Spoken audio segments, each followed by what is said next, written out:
Olá, eu me chamo Ana Cristina, sou enfermeira e especialista em saúde da mulher. E neste vídeo eu vou falar sobre os métodos contraceptivos, que são métodos para evitar uma gravidez indesejada. A assistência à anticoncepção pressupõe a oferta de alternativas de métodos anticoncepcionais aprovadas pelo Ministério da Saúde, bem como o conhecimento sobre ele, as suas indicações, contraindicações e implicações de uso, garantindo à mulher, ao homem ou ao casal os elementos necessários para a opção livre e consciente de um método que a eles melhor se adapte. Vale ressaltar que não existe um método que seja 100% eficaz. Todos os métodos anticoncepcionais apresentam alguma taxa de falha, mesmo que muito pequena, devendo ser usado de forma correta, seguindo sempre as orientações do fabricante. Antes de falar sobre os métodos, precisamos saber o que acontece com o nosso corpo para podermos engravidar. Vamos então conhecer o aparelho reprodutor feminino e masculino. O corpo da mulher. Externamente temos a vulva, que é recoberta por pelos, que serve como proteção. Os grandes e pequenos lábios, e entre os pequenos lábios temos o clitóris, que é responsável pelo prazer da mulher na relação sexual.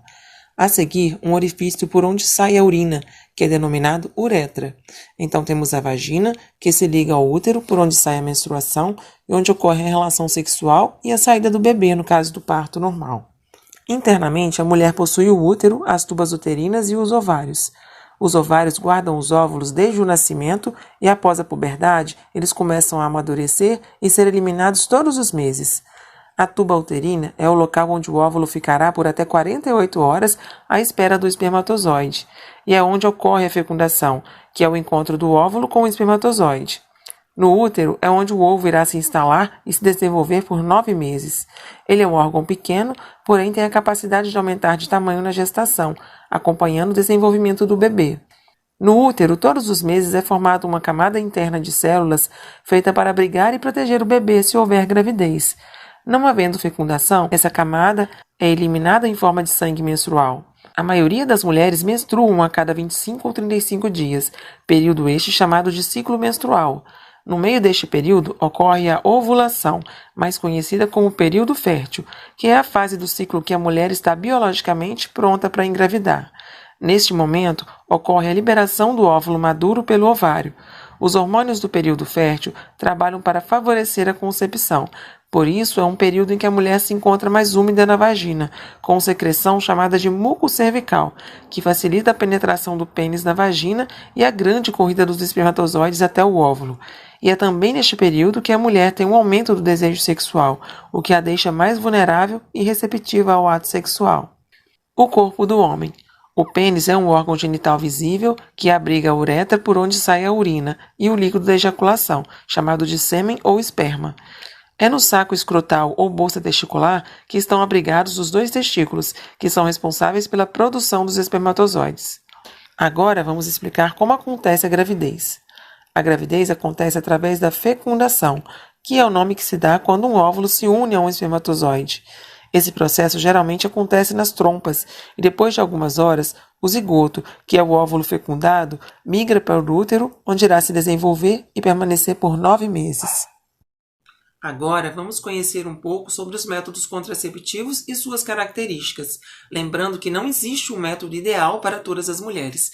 A escolha de um método é feita pela mulher, homem ou casal e deve ser auxiliada por um profissional capacitado para ajudar a identificar qual o método mais apropriado num determinado período da sua vida, evitando que engravide e não ofereça riscos à sua saúde. Um método escolhido aos 20 anos pode ser muito diferente do que será escolhido aos 35 anos. Os métodos contraceptivos podem ser transitórios, que é aqueles que são usados por um determinado período, ou definitivos, para aquelas que não desejam mais ter filhos. Os transitórios podem ser hormonais, dispositivos intrauterinos e os métodos de barreira. Os hormonais. Pílula anticoncepcional hormonal oral são as mais conhecidas. Elas têm hormônios semelhantes ao que as mulheres produzem em seu corpo. Tem como principal função impedir a ovulação. Elas não deixam que o óvulo amadureça, se rompa e caminhe para a tuba uterina. A maior parte das cartelas de pílulas anticoncepcionais trazem 21 comprimidos, mas também existem cartelas com 24 e 28 comprimidos. Essas últimas são também conhecidas como mini-pílulas, possuem apenas um hormônio em sua composição, a progesterona, e causam menos efeitos colaterais. São indicadas inclusive durante o aleitamento materno. O que as diferenciam são a quantidade de hormônios em sua composição, o tempo de pausa entre as cartelas e a ocorrência ou não de menstruação. Para que se tenha efeito desejado, deve ser tomado todos os dias, sempre no mesmo horário. Exige maior disciplina da mulher, pois os atrasos ou esquecimentos reduzem consideravelmente sua eficácia. Muitas mulheres não sabem o que fazer quando se esquecem de tomar um comprimido. Caso isso aconteça, deve-se tomar a pílula esquecida assim que lembrar, desde que não tenha passado mais de 12 horas.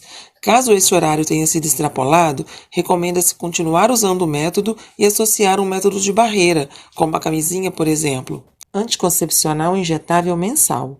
Assim como os demais anticoncepcionais hormonais, agem inibindo a ovulação. É um medicamento com 2 hormônios, tem uma ação prolongada, permitindo que seja aplicado uma vez ao mês, evitando riscos de esquecimentos. Deve ser aplicado até o 5º dia do início da menstruação e seguir intervalos de aplicação de 30 dias, contando com no máximo 3 dias de atraso.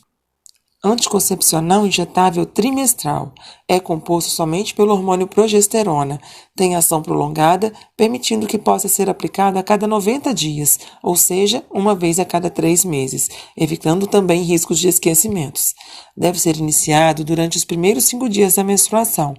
Pode ser usado durante a amamentação. A menstruação geralmente é interrompida em mulheres que optam por este método, mas em alguns casos podem surgir pequenos sangramentos durante o mês. É um método prático, seguro e eficiente. Anel vaginal é também um método hormonal. Deve ser introduzido na vagina no primeiro dia da menstruação, permanecendo ali por 3 semanas, ou seja, 21 dias. Após esse período, o anel deve ser removido e um novo anel deve ser introduzido após 7 dias. É seguro e fácil de usar, não traz desconforto e não é sentido nas relações sexuais. O adesivo é um método bastante eficaz. Os hormônios são absorvidos através da pele e liberados na corrente sanguínea, impedindo a ovulação. Para ser usado corretamente, basta colar o adesivo na pele no primeiro dia da menstruação e trocar depois de 7 dias, colando em outro local. Ele não solta na água, mas é bom conseguir vê-lo diariamente. Deve-se evitar fixar em locais onde existem dobras na pele ou onde a roupa fica apertada, para que não fique amassado ou enrugado. Depois de usar 3 adesivos consecutivos, deve-se fazer um intervalo de 7 dias para então colar um novo adesivo na pele. O implante é um pequeno bastão flexível com cerca de 2 milímetros de diâmetro por 4 centímetros de comprimento, semelhante a um palito de fósforo, que é introduzido no tecido subcutâneo do braço da mulher entre o 1º e 5º dia do ciclo menstrual, sob anestesia local, e atua liberando hormônios na corrente sanguínea gradualmente, inibindo a ovulação, e assim impedindo a gravidez por até 3 anos. Pílula anticoncepcional de emergência, conhecida também como pílula do dia seguinte. Esse medicamento só deve ser usado em caso de emergência, como, por exemplo, quando um outro método contraceptivo falhar, depois do sexo desprotegido ou no caso de violência sexual. Não deve ser usado habitualmente como substituta de métodos tradicionais, pois é menos eficaz e não há estudos sobre sua segurança nessa forma de uso. Apresenta uma dose alta de hormônios que pode trazer efeitos colaterais e, quando usado com frequência, pode desregular o ciclo menstrual e não funcionar com efetividade. Deve ser tomada o mais rápido possível, pois a sua eficácia reduz com o passar do tempo, sendo recomendado em até 72 horas, ou seja, 3 dias após a relação sexual desprotegida. Mas até o limite de 120 horas, ou seja, 5 dias, a contracepção de emergência ainda pode ser eficaz. Outras opções são os dispositivos intrauterinos, que podem ou não conter hormônio em sua estrutura. Atualmente, existem 3 tipos de DIU, o DIU de cobre, de prata e hormonal. Assim como sua composição, cada um possui um funcionamento que se adapta ao perfil de cada mulher. O DIU de cobre. O DIU de cobre, como o nome sugere, possui uma haste maleável revestida com esse metal. Tem alta eficácia e validade de 10 anos. Vale ressaltar que é o único que está disponível na rede pública. Entre os efeitos colaterais mais comuns está o aumento do fluxo menstrual e possível aumento das cólicas menstruais nos primeiros 3 meses de uso. DIU hormonal. O DIU hormonal, também conhecido como Mirena, possui em sua estrutura uma haste com o hormônio progesterona. Essa substância é liberada aos poucos durante o seu uso e uma pequena quantidade pode ser absorvida pela corrente sanguínea. Devido à liberação local do hormônio, costuma diminuir a intensidade e a duração das menstruações. Tem validade de 5 anos e um custo mais elevado. DIU de prata. DIU de prata é uma outra opção de método contraceptivo mais moderno disponível no mercado. Ele une a prata e o cobre em sua composição. A prata faz com que a ocorrência de cólicas e o fluxo menstrual sejam menores em comparação ao DIU de cobre. Tem validade de 5 anos. O DIU é inserido no interior do útero, sendo considerado um método seguro e muito eficiente. Normalmente, a colocação é feita no próprio consultório, seguindo alguns procedimentos simples, porém pode causar desconforto para algumas mulheres. A haste principal do DIU fica implantado dentro do útero, enquanto uma fina cordinha ligada à extremidade inferior do dispositivo é deixado dentro da vagina, para servir de suporte no momento da extração do dispositivo. Esse fio é bem fininho e fica muito próximo à saída do colo do útero, de modo que não é sentido pela paciente nem pelo seu parceiro durante a relação sexual. Eles agem causando uma reação inflamatória na parte interna do útero, que não faz mal ao organismo, deixando o muco cervical mais espesso e tornando essa região mais hostil aos espermatozoides, dificultando sua motilidade dentro do útero. Dessa forma, conseguem evitar com que uma gravidez aconteça, mas não impede que ocorra a ovulação. Outras opções são os métodos de barreira. São menos eficazes que os métodos hormonais e os dispositivos intrauterinos enquanto contraceptivos, mas apresentam grande importância na prevenção de doenças sexualmente transmissíveis. Camisinha masculina.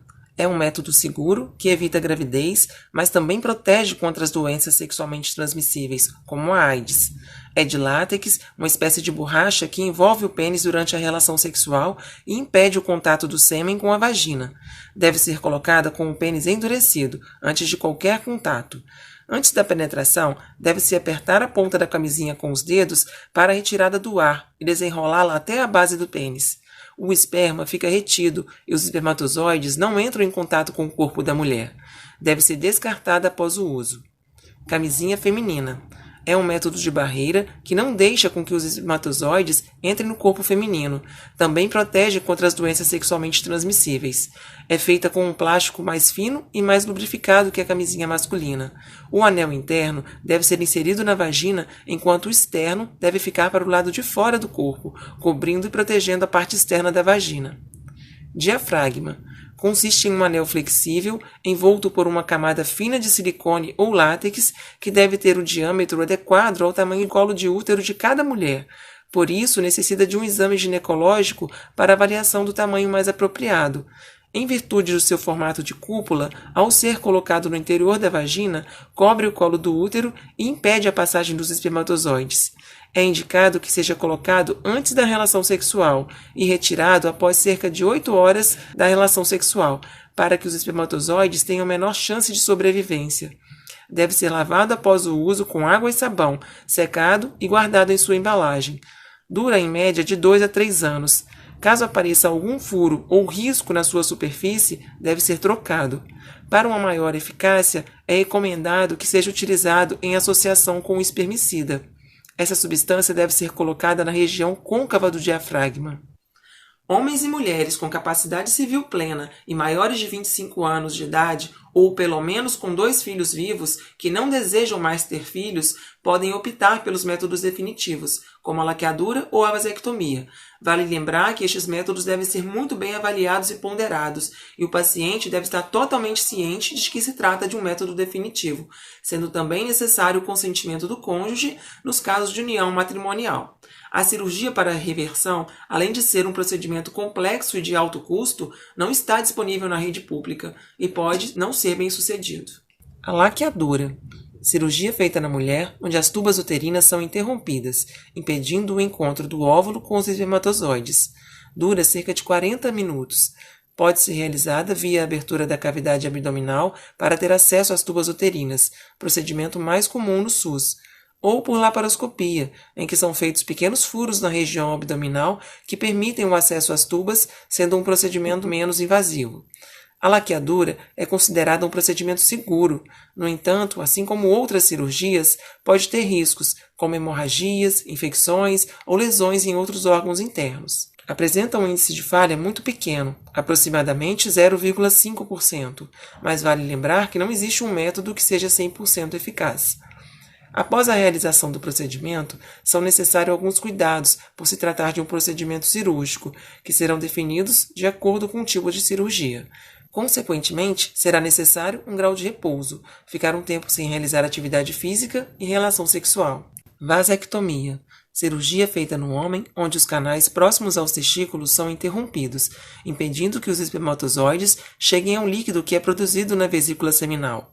É um procedimento simples que dura cerca de 20 minutos e não necessita de internação hospitalar. No pós-operatório, é recomendado que se evite atividades físicas, podendo ocorrer dor ao caminhar e ao sentar nos primeiros dias, que vai diminuindo ao longo do tempo, sendo possível voltar a realizar quase todas as atividades após 3 dias da cirurgia.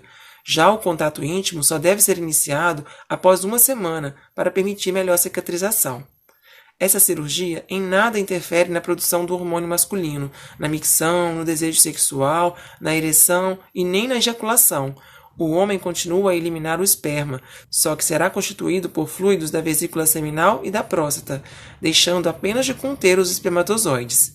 É aconselhável utilizar outros métodos contraceptivos como preservativo até 3 meses após a cirurgia, pois, embora os efeitos da vasectomia sejam imediatos, impedindo que os espermatozoides cheguem ao pênis, ainda podem restar alguns espermatozoides dentro dos canais, possibilitando a gravidez. Em média, são necessários cerca de 20 ejaculações para eliminar todos os espermatozoides que restaram nos canais. É recomendado que após 60 dias da cirurgia seja realizado um espermograma, que é um exame para garantir a eficácia da cirurgia. Como vimos, atualmente temos diversos tipos de métodos contraceptivos disponíveis, tentando dessa forma auxiliar um grande número de casais. Com a escolha adequada e optando pelo que mais agrade, a chance do método dar certo é ainda maior. Com o uso de métodos contraceptivos, o casal pode planejar quantos e quando ter filhos. Dessa forma, terá gestações planejadas e desejadas, provavelmente podendo oferecer melhor qualidade de vida para os seus filhos. No próximo módulo, estaremos falando sobre as infecções sexualmente transmissíveis. Assista ao conteúdo para conhecer mais sobre essas patologias, suas formas de manifestações, os danos causados, prevenção e o tratamento.